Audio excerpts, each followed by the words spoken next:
The sun was nearing its peak, casting long, golden rays over the village nestled on the Kenyan coastline. As waves kissed the shore in a slow, rhythmic dance, the air held a weighty silence, punctuated only by the occasional call of distant seabirds and the rustling of palm fronds swaying lazily in the breeze. The village was bustling, as it did every day, but there was a softness in the midday lull that settled over everything, wrapping it in a kind of dusty warmth. Under this blanket of sun and salt, Naima wandered through the narrow paths that crisscrossed the village, her sandals kicking up little plumes of dust with every step. She felt out of place, yet oddly at home in her loose, airy dress, its bright, flowing fabric contrasting with the earthy tones of the surrounding huts and the weathered faces of the villagers. This was her parents' birthplace, a place of stories and memories she had only heard of in whispered recollections told in a distant country, half a world away. The village had been painted as something nearly mythical in those stories, and now, seeing it with her own eyes, she found it to be even more alive, more real than she dared to imagine.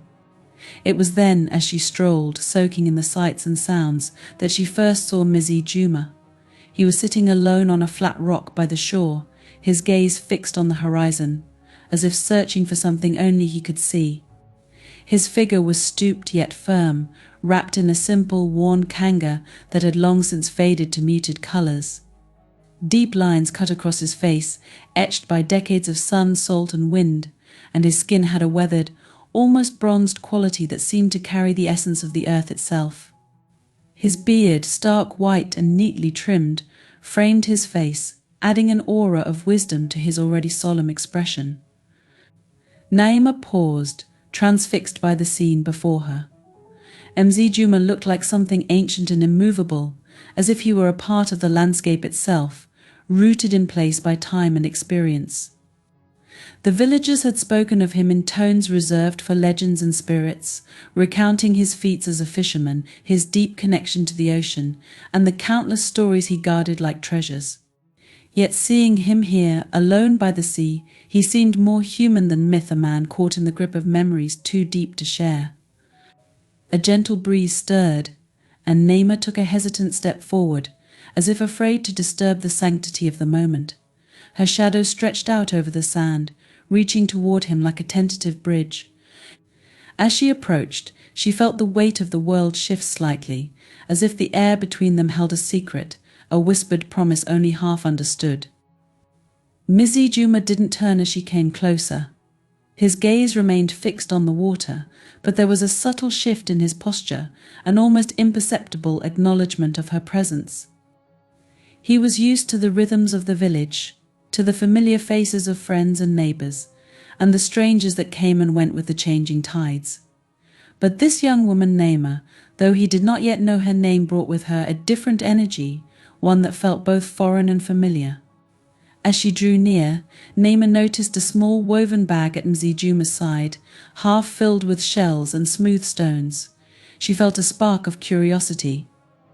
The objects looked ordinary enough, but the way they lay carefully arranged in the bag suggested they held a greater significance for him, perhaps symbols of memories or even a kind of talisman. She wondered how many times he had walked these shores, how many stories he carried within him, stories hidden in each shell and pebble. Her heart pounded, a mix of nervousness and awe. She couldn't explain why, but being close to him made her feel like a child again, like she was standing before some grand, ancient force she couldn't quite comprehend. She knelt down a short distance from him, folding her legs beneath her in the warm sand, and looked out at the ocean, mimicking his quiet contemplation. They sat like this, side by side yet separated by generations, in a silence that was as natural as breathing. The sun glinted off the water, casting sparkles over the surface, and Naima let her thoughts drift, caught up in the rhythm of the waves. There was a peace to it, a timelessness that made her feel connected to something larger than herself. Mzee Juma had always known this feeling. It was the reason he came to this spot every day, why he walked these shores and gathered his shells and stones. In the presence of the sea, he could feel the pulse of the world, the ebb and flow of life itself. Without speaking, he reached into his bag and pulled out a small, polished stone, its surface smooth and worn by years of waves and sand. He held it out to her, an offering without words, and she accepted it with both hands, cradling it gently. The stone was warm, almost alive in her grasp, and she felt a sudden rush of emotion, a mixture of gratitude, humility, and a kind of reverence. She didn't need to ask why he had given it to her. She understood, in some unspoken way, that it was a gift, a piece of his world shared with her, a connection between them formed in the silent language of nature. In that moment, Naima knew that this man, Mizijuma, held more than stories. He held a kind of wisdom, a way of seeing the world that went beyond words or gestures. His presence alone spoke of a life deeply rooted in the earth and sea, of memories woven into the fabric of the village itself. She looked down at the stone in her hand and knew that she had found something precious, something she had come here searching for without even knowing it. They sat together like this for what felt like hours, the sun climbing higher and casting their shadows across the sand. Neither of them spoke, but in that quiet companionship, an understanding grew between them, a bond that didn't need words to be felt. And as the waves continued their endless dance, Naima realized that she had just met someone who would change her life forever. Days passed in a slow, steady rhythm, much like the waves that lapped at the village shores, each day bringing Naima closer to Mizijuma, and each encounter deepening the invisible thread between them. She had started visiting him every morning, sometimes carrying simple offerings from the villagers, freshly baked flatbread wrapped in banana leaves, sweet coconut juice in a small clay jug, or fruits from the market. These were offerings from a community that loved him, a quiet way of saying they valued his place among them. Mizijuma would accept them with a small nod, a gesture so subtle it was barely a response, and then the two would sit together in companionable silence. For Naima, the days spent with Mzijuma became her favorite part of life in the village. He was always there, waiting on his rock, gazing at the sea as if it held answers only he could comprehend. She would take her place beside him, a respectful distance apart, and they would share the hours in stillness, both immersed in their own thoughts yet tethered by a shared presence. There was no need for conversation. It was as if words would disturb the quiet understanding that flowed between them. In the early mornings, Naima began helping the villagers as they prepared to head out on their daily routines. She would lend a hand with whatever needed doing, hauling buckets of water from the well, mending fishing nets, or gathering firewood from the outskirts of the village. She felt herself falling into the rhythm of village life, a life that was simpler yet fuller than she had ever known. In the evenings, after the day's work was done, she would make her way to the beach, always finding Mzijuma there, always ready to share his silent company. Every so often he would reach into his bag and pull out another small token, a stone, a shell, or a piece of driftwood worn smooth by the tides, and hand it to her. She had come to understand that these objects were more than souvenirs.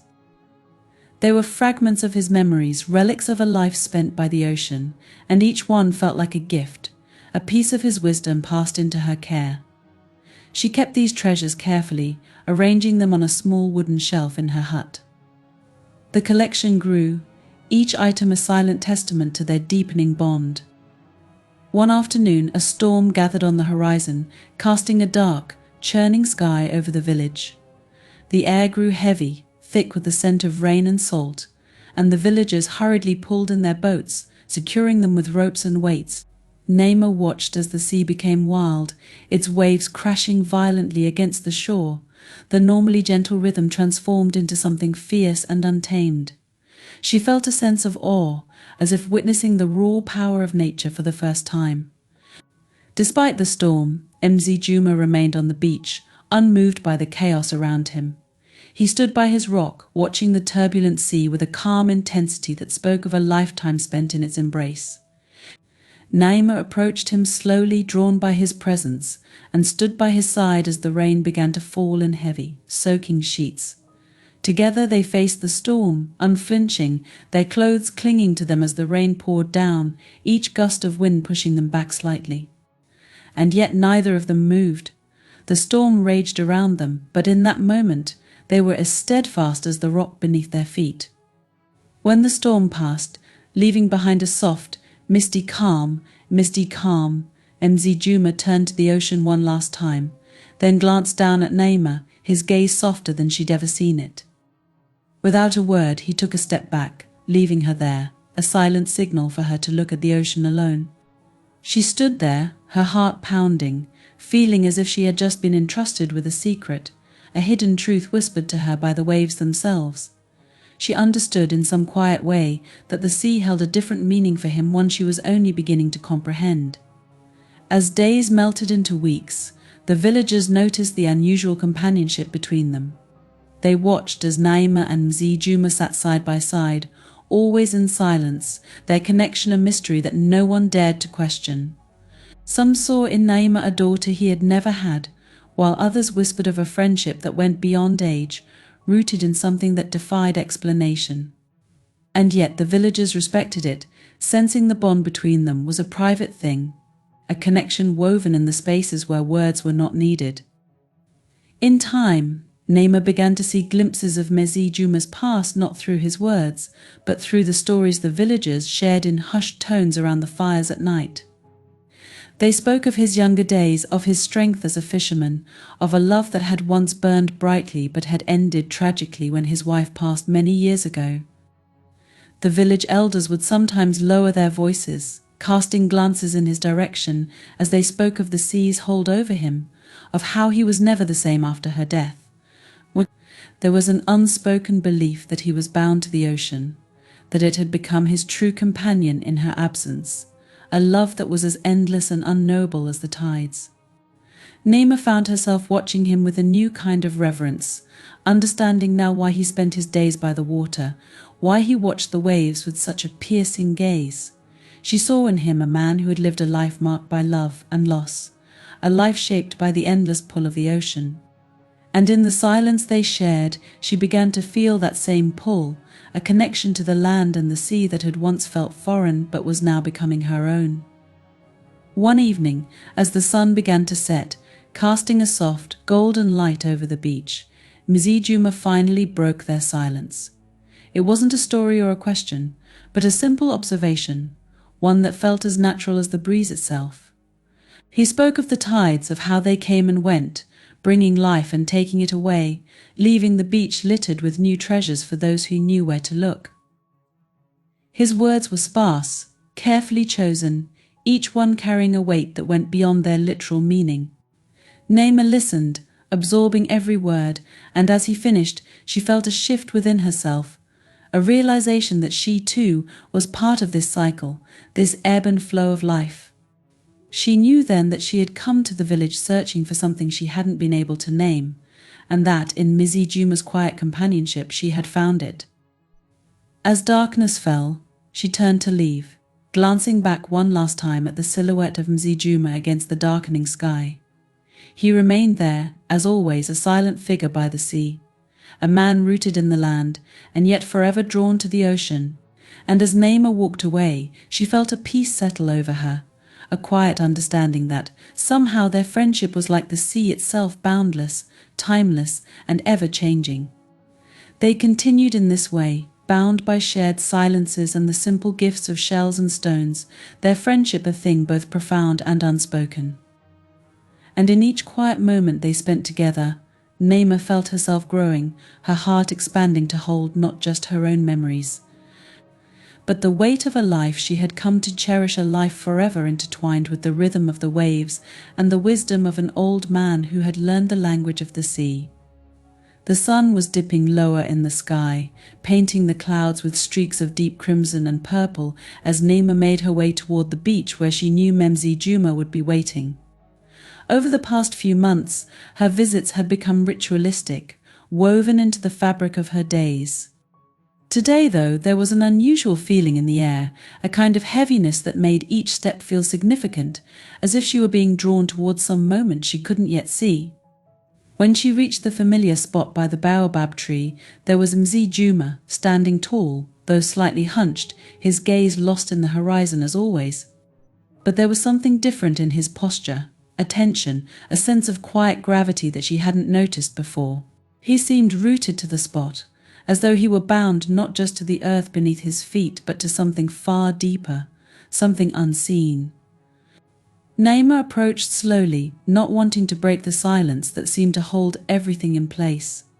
She stopped a few steps behind him, waiting, sensing that whatever was stirring in him was close to the surface. The ocean lay before them, vast and calm, its gentle waves glinting under the fading light. The scene was both serene and solemn, like the beginning of some sacred ritual. Finally, after what felt like an eternity, Mzee Juma reached into the pocket of his worn kanga and pulled out a small, weathered object. He turned it over in his hands, his fingers moving with a practiced gentleness, as if he were holding something immensely fragile. Naima's eyes followed his hands, curious but not wanting to intrude on whatever private moment he was having. She knew better by now than to ask questions, trusting that if he wanted her to know, he would find a way to share it. With a slow, deliberate movement, he extended his hand toward her, offering her the object. She reached out, cradling it in her palms, feeling its weight and texture. It was a tiny carved figure, smoothed by age and wear, its features worn away by years of handling and exposure to the elements. She studied it, sensing that it held a story, a piece of him he was entrusting to her. He took a deep breath, and though his voice was barely more than a murmur, it carried a weight that filled the space around them. "A promise," he said, his words floating between them, almost lost in the evening air. Naima felt a chill, a sense of solemnity settling over her, though she didn't fully understand. Slowly he began to speak, his voice carrying a tone she hadn't heard before, a mixture of sadness and resolve. He told her of the baobab tree, a tree that had stood on this shore for centuries, its roots delving deep into the earth, its branches stretching toward the sky like the arms of a spirit reaching for something far beyond its grasp. He told her of how he had sat beneath it as a boy, watching his father return from the sea, of how he had met his late wife under its shade, and of how he had come to believe that her spirit had returned to the tree after her passing, binding him to it in a way he could never truly explain. Naima listened, the tiny figure in her hands becoming heavier, almost alive with the weight of the words he spoke. She felt herself drawn into his story, as if the lines between past and present, between him and her, were beginning to blur. He turned to her then, his gaze piercing yet gentle, holding a depth of emotion that she couldn't fully understand but felt all the same. There was a quiet intensity in his eyes, a kind of pleading that went beyond words. He told her, with a voice filled with an almost reverent sadness, that he felt his time was drawing near. He had lived his life by the sea, his heart and soul entwined with it, and now, as the years took their toll, he knew that he would soon be called back to it. But not to the waves, he said, his voice barely a whisper, to the earth. To the earth, to the roots of the baobab. He asked her, without directly saying the words, to be the one to honor his final wish. When the time came, he wanted to be laid to rest beneath the great baobab, beside the spirit of his wife, where his soul could find peace, returning to the earth and the tree he had loved for so long. There was an urgency in his gaze, a need for reassurance that went beyond anything he had ever asked of her. Naima felt a shiver run through her, a mixture of sorrow and awe. This was no ordinary request, no mere favor. He was entrusting her with the last part of his story, with a promise that would bind her to him in a way that was as eternal as the tree itself. She understood in that moment that he was offering her a part of himself, a legacy to carry forward, and she felt both honored and humbled by the weight of it. Without speaking, she reached out, placing a hand over his, offering him the only assurance she could give. She didn't need to say the words he knew, just as she knew that she would keep his promise. The silence between them deepened, filled with an understanding that transcended language, an unbreakable bond that would remain even after he was gone. The sun dipped lower, casting long shadows over the beach, bathing the baobab in a golden glow that made it look almost alive, its branches stretching toward the heavens, its roots digging deep into the earth. The tree stood as a silent witness to the promise they had just forged, a testament to a friendship that had grown beyond words, beyond time, rooted in a love for the land and the sea, and in a reverence for the life they had shared. Naima felt the weight of the promise settle within her, a quiet certainty that this was her purpose, her role in this place she had come to love. And as they stood together, watching the last light fade from the sky, she knew that this promise, strange and solemn, would bind her to him, to the baobab, and to the village forever. Mzee Juma returned his gaze to the sea, his face softening, his shoulders relaxing, as if a burden had been lifted. And Naima, standing beside him, felt the beginning of her own transformation, a merging of her own life with the life of this man, of this tree, and of the ancient rhythms of the land and the sea. The evening settled around them, quiet and still, the waves a gentle lullaby in the background. And as the first stars appeared in the sky, they both felt a peace descend, a calm acceptance of what lay ahead, the promise between them as sure and unyielding as the roots of the great baobab tree. A pale dawn cast its soft light over the village, illuminating each hut and pathway with a gentle touch, and the world seemed to stir slowly awake under a sky that had just begun to shift from dark to light. Naima's routine had become familiar. Each day began with small tasks, moments spent with the villagers as they prepared for the day, and always her morning walk to the beach to sit beside Mzee Juma. Their friendship had grown over time, like roots stretching deeper into rich, undisturbed soil, drawing sustenance from each shared silence, each unspoken word. But today there was an odd, lingering heaviness in the air that Naima couldn't shake off. The sea appeared unusually still, its surface mirroring the clouds above in perfect, silent symmetry, and the village itself seemed caught in a kind of waiting. She couldn't explain it, but something was coming. It was as if the whole world was holding its breath. When she reached the beach, she found Mzee Juma already waiting, his figure framed by the great baobab tree, which stood as silent witness to all their meetings. He turned to her as she approached, and for the first time she noticed a kind of hesitation in his posture, a tension that was unlike him. His usual calm seemed somehow disrupted, as though something important weighed on his heart. Naima felt her own heart quicken, sensing the gravity of whatever had brought this change. She sat beside him, folding her legs beneath her and looking out at the sea, her gaze following the lazy, rolling waves that slid up the shore and retreated in an endless dance. They sat like this for some time, side by side, neither of them speaking, as if waiting for something to fall into place. And then, without preamble or hesitation, Mzee Juma shifted his weight, facing her fully, his gaze piercing yet softened by an emotion she couldn't quite name. In his hand, he held a simple piece of cloth, a kanga, delicately patterned, its edges embroidered in intricate designs. She recognized it immediately. It was something his late wife had made, a cloth he had treasured and kept carefully folded away. Now, though, he held it out to her, as if it carried a message, as if it held within it the weight of his years, of his memories, of something he could not express in words. Naima took the kanga from him, her fingers brushing against the soft, worn fabric, feeling the careful stitchwork, the years pressed into its fibers. She looked up at him, her eyes questioning, searching his face for answers. He met her gaze, his eyes reflecting a lifetime of memories, moments she could only imagine. There was a vulnerability in his expression, a raw openness that was almost painful to witness, as if he were exposing a part of himself that had remained hidden for too long. Slowly, as if every word required careful deliberation, Mzee Juma spoke. His voice was steady, but there was a tremor beneath the surface, a hint of something deeper. He told her that he had lived a long life, a life that had been rich with love and loss, a life tied to the village, the sea, and above all, to the memory of his late wife. But as he had grown older, he had come to realize that he had no one to carry on his legacy, no one to hold the memories and stories he had cherished. His words lingered in the air, each one settling like a pebble on the shore, and Naima felt a swell of emotion, a mixture of sadness and something more profound.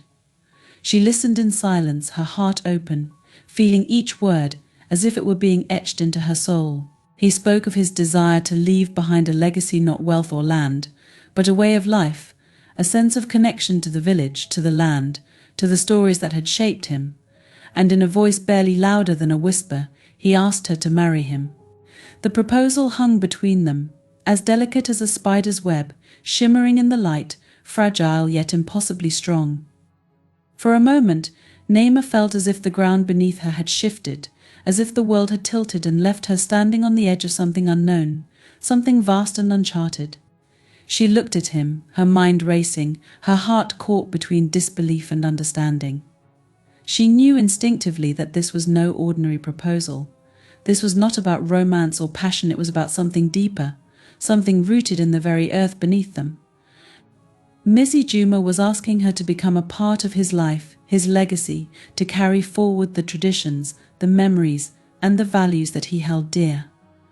He was offering her a place in his story, a place that would bind her to the village, to the land, and to him in a way that went beyond marriage, beyond any conventional bond. Naima's fingers tightened around the kanga, her thoughts a whirlwind of emotions, and yet there was a clarity within her, a sense of purpose that had quietly taken shape over the months she had spent with him. She had come to the village seeking something she couldn't name, something elusive yet vital, and now, in this moment, she realized that she had found it. As the first light of dawn broke over the horizon, casting a soft glow over the sea, Naima nodded, a quiet, resolute gesture that carried with it all the words she could not say. She accepted his proposal not as a declaration of love, but as a commitment to the life he had lived, to the values he had upheld, to the legacy he wished to leave behind. In her silence she made a promise, a vow that would bind her to him, to the village, and to the stories he had held dear. Mzee Juma's face softened, his eyes reflecting a quiet gratitude, a peace that she had never seen before. He took her hand, their fingers entwining in a gesture as old as time, a gesture that spoke of trust, of understanding, of a bond that went beyond words. They sat like that, hand in hand, as the sun rose higher, bathing them in light, a silent acknowledgement of the journey they were about to embark on together. Around them, the world began to wake. The villagers emerged from their huts, their voices carrying across the beach, mingling with the sound of the waves. Some glanced in their direction, their faces registering a mixture of surprise and understanding. They too seemed to sense that something important had transpired, something that would bind Naima and Mizzy Juma to the village in a way that was both ancient and new. As the morning unfolded, Naima felt a calm settle over her, a quiet assurance that this was her path, her purpose. She had found her place not just in the village, but in the life of a man who had given her a legacy, a gift that went beyond anything she could have imagined. And as she looked at Mizzy Juma, his hand still in hers, she knew that this was not the end, but the beginning of a new chapter, one that would carry forward his story, his memory, his life. They rose together, their steps in sync, their shadows merging as they walked back to the village. And as they moved away from the beach, leaving the baobab and the sea behind, Naima felt a sense of belonging, a feeling of home that she had never known before. She was bound to him now, to his life, his story, his promise. And in that bond she found a strength she hadn't known she possessed, a strength that would carry her forward, guiding her through the days and years to come. The day began with a peculiar stillness, as if the world itself was holding its breath. The village lay bathed in a soft, muted light, and even the sea, typically restless in its endless dance with the shore, seemed to be in a rare state of calm. It was the kind of morning that bore an air of expectation, as if the earth was bracing itself for a quiet revelation, a secret waiting to be unveiled. Naima felt it too.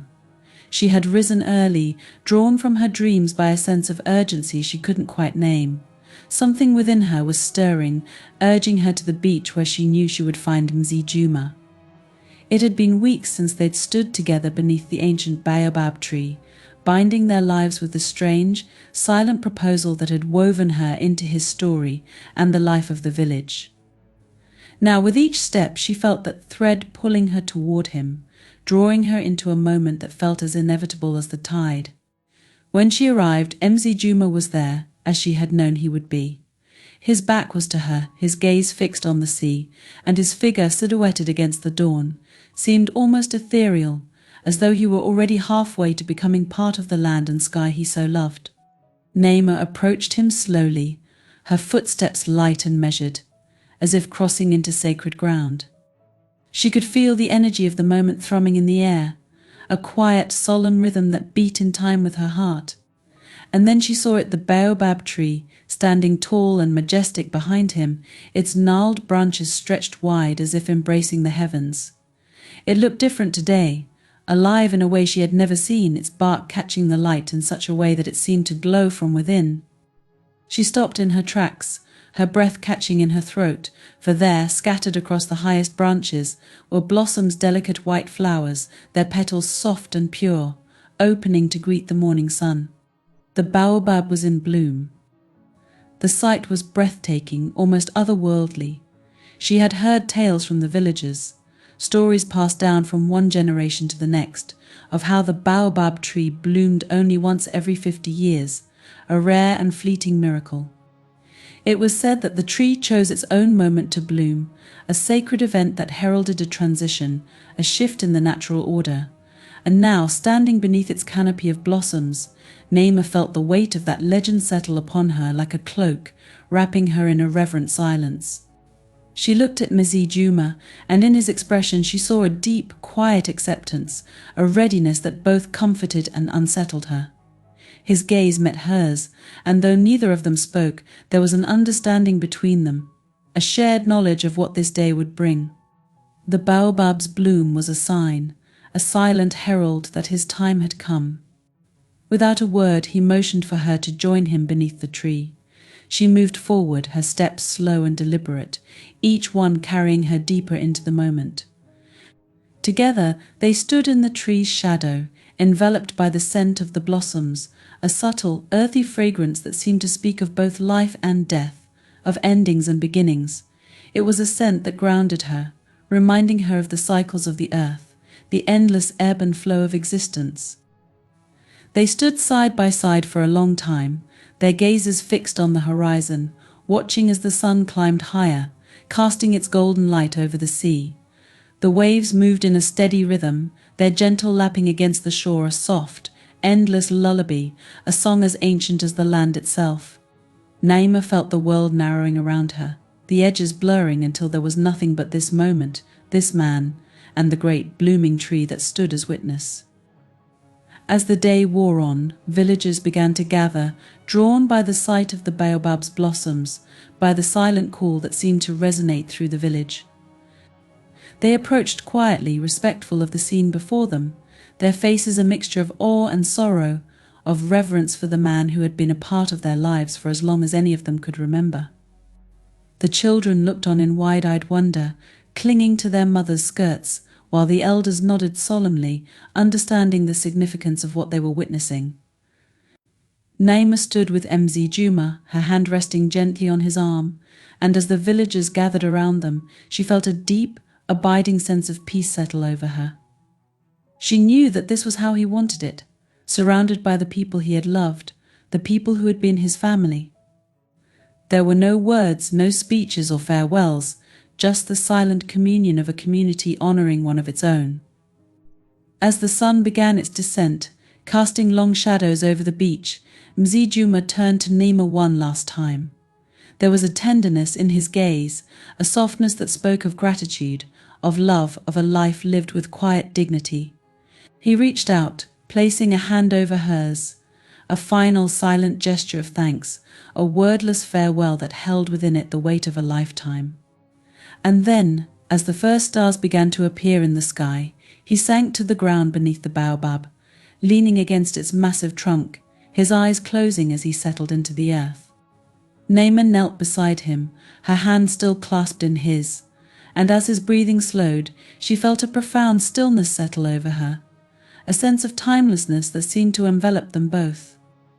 In that moment, surrounded by the scent of the blossoms and the soft murmur of the sea, Mzee Juma slipped away, his spirit returning to the earth. to the roots of the baobab, to the land that had given him life.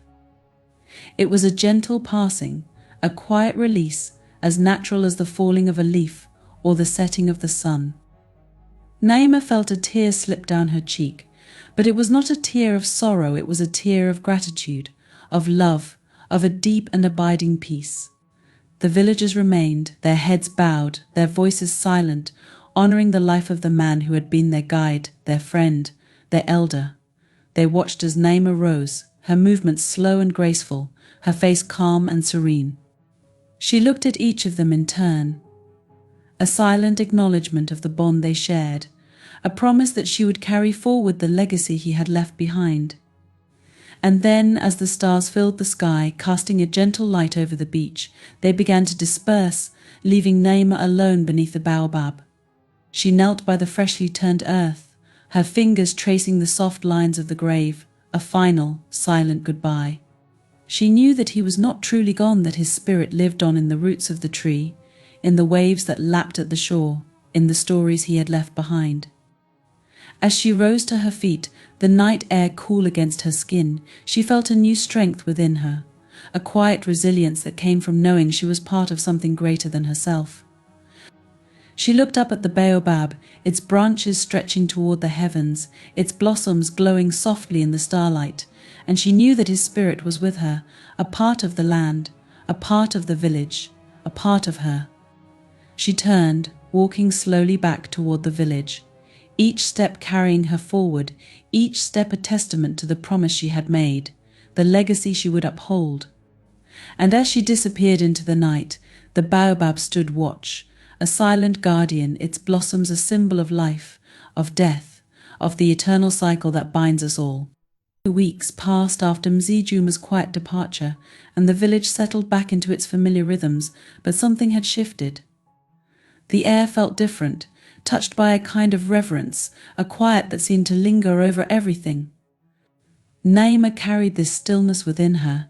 She felt it when she walked through the village paths, when she watched the fishermen heading out at dawn, when she sat beneath the great baobab tree and felt the presence of the man who had become part of her life, part of her very soul. She no longer visited the beach as an outsider, she felt, instead, that she belonged to it now, tied to its stories and rhythms as deeply as Mzijuma had been. But there was something more, a small, silent change stirring within her. She felt it in the mornings, in the odd sensations that came and went, a kind of quiet insistence that was both unsettling and strangely comforting. She had been feeling a heaviness, a weight she couldn't explain, and at first she thought it was simply the sadness, the grief that settled over her heart whenever she thought of Mzijuma. But as the days passed, as the signs became clearer, she began to understand it wasn't grief that filled her heart, but life. She was carrying a child. The realization settled over her in a wave, bringing both awe and a quiet fear. The memory of a brief romance, a fleeting connection she had felt in the weeks before Mzijuma's passing, returned to her. She had never expected anything to come of it, yet here it was, a new life, a new beginning. The significance of it struck her deeply. This child would be a bridge, a link between her past and her future, a continuation of the story she had begun with Mzijuma. She sat alone under the baobab, her hand resting on her belly, feeling the presence of both the child and the spirit of Mzijuma entwined within her, a legacy growing in ways she could never have anticipated. Naima kept her news to herself, allowing it to grow in the quiet spaces of her days, her heart swelling with a strange mixture of excitement and reverence. She didn't speak of it to anyone, but the villagers began to notice a change in her, a softness in her movements, a new light in her eyes. They whispered among themselves, sensing that something significant was taking shape, though they could not yet name it. It was as if the spirit of Mzijuma had passed into her, as if she had become a living embodiment of the stories and memories he had cherished. The baobab tree, too, seemed to reflect this quiet transformation. Its branches, once bare of blossoms, now held a few remaining flowers, as if clinging to the last traces of that miraculous bloom. Naima spent her evenings beneath it, feeling the energy of the tree, of the earth, of the child within her, all merging into a single heartbeat, a rhythm that pulsed in time with the village itself. The villagers began to look to her with a new kind of respect, sensing in her a strength they had once seen in Mimsy Juma, an understanding of things that went beyond words. One evening, as the sky blazed with the colors of sunset, Naima found herself standing at the edge of the village, looking out over the sea. The waves rolled in with a quiet insistence, each one carrying whispers of old stories, of lives that had come and gone, of a rhythm as ancient as time itself. She felt Mzijuma's presence beside her, not as a memory, but as something living, a part of her that would never fade. She understood now that he had given her something beyond friendship or mentorship. He had given her a place within the village, a purpose that was unfolding in ways she had never imagined. The villagers approached her that evening, one by one, forming a circle around her in a silent gesture of respect and recognition. The village elder, a woman with eyes as sharp as a hawk's and a voice as soft as the wind, stepped forward, her gaze piercing yet kind. Without a word, she placed a hand on Naima's shoulder, a simple act that carried within it the weight of tradition, of generations that had come before. Naima met her gaze, feeling a surge of emotion, a quiet pride mingled with humility. She understood, in that moment, that she had been chosen not by the elder, not by the villagers, but by the very land itself. The elder spoke only a few words, her voice a soft murmur that carried over the gathering.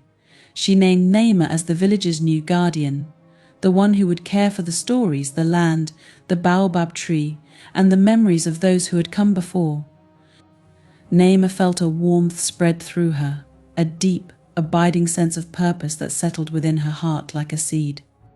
She looked around at the faces of the villagers, at the children who gazed up at her with wide eyes, at the elders who nodded in quiet approval, at the mothers and fathers who stood with hands resting on their children's shoulders. They were her family now, her responsibility, her reason for being. Over the next few weeks, Naima found herself taking on the roles that Mzijuma had once held. She walked the village paths with a quiet strength, listening to the stories of the villagers, gathering their worries, their joys, their memories.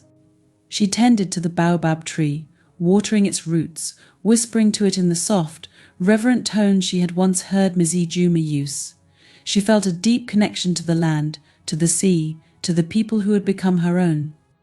Each day, as her belly grew, she felt a new life within her, a life that would carry forward the legacy she had inherited, a life that would be born into a world woven with the stories and wisdom of those who had come before.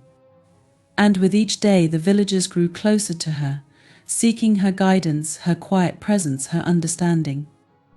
The children gathered around her beneath the baobab, listening as she told them the tales that Mzijuma had shared with her, stories of the sea, of the land, of the spirits that watched over them.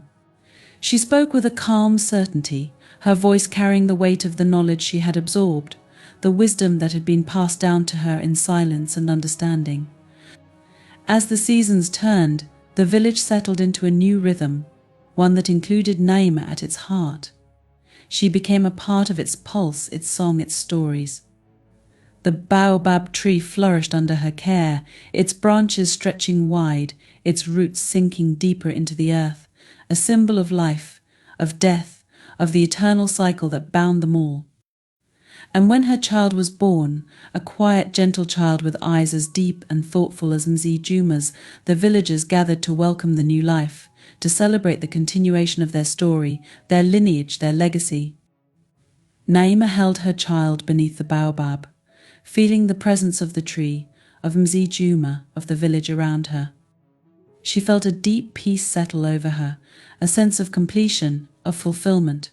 She understood now that she had been chosen not to replace Mzijuma, but to continue the work he had begun, to carry forward the stories, the memories, the love he had shared with the land and the sea.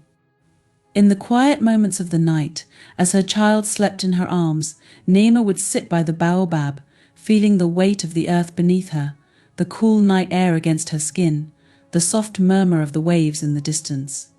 She knew that she was not alone, that Mzijuma was with her, watching over her, guiding her, his spirit forever intertwined with hers. She was the new guardian now, the keeper of the stories, the protector of the village's soul. And as the years passed, as her child grew beneath the branches of the baobab, Naima carried forward the legacy of Mzee Juma, the man who had given her a place, a purpose, a home. She became a part of the village in a way that went beyond blood or kinship. She was woven into its very fabric, a living memory, a testament to the life that had been, and the life that was yet to come. Under the shade of the ancient baobab, she watched her child play, knowing that one day the stories she had been given would pass into their hands, continuing the cycle, the legacy, the quiet, unbreakable bond that bound them all to the land, the sea, and the endless flow of life.